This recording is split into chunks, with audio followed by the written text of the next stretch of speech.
Eh oui, il faut monter 145 marches pour arriver à l'église dell'Araceli.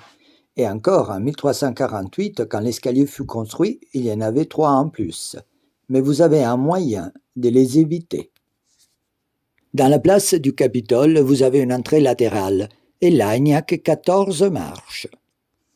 L'église dell'Araceli, l'Hôtel du Ciel en latin, est une des plus belles églises de Rome.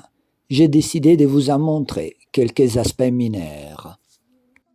Cet extraordinaire plafond, qui célèbre la victoire navale de Lépante sur les Turcs, fut réalisé au XVIe siècle par un génie de la menuiserie, Flaminio Boulanger. Il lui fallut 7 ans pour le compléter.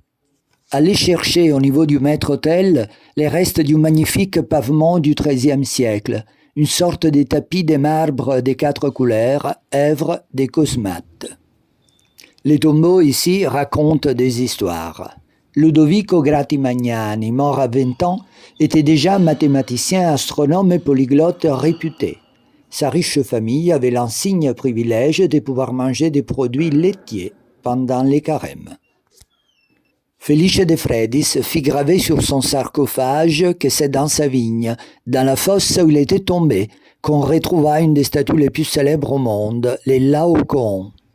Ce prince romain, Eugenio Ruspoli, préférait les explorations en Afrique au salon mondain. Il fut tué par un éléphant. Ne manque pas la petite chapelle qui garde un personnage cher à tous les enfants romains, les Bambinello dell'Araceli. À Noël, les enfants lui adressent des lettres avec leurs vœux, et ils viennent ici, ou plutôt ils venaient autrefois, lui réciter des poésies. Revenez à l'entrée. Cecchino Brace est mort à 15 ans. Que pouvait-on écrire sur sa tombe? Michel-Ange a dessiné ce monument. Tandis que les autres bustes regardent vers l'autel, Cecchino regarde vers la porte, vers cette vie qui lui a été volée si tôt. Quand vous rentrez par là, un peu de lumière et de chaleur viennent lui rendre visite. Voilà, c'est pour ça que je vous ai fait rentrer par là, pas pour vous éviter les 125 marches.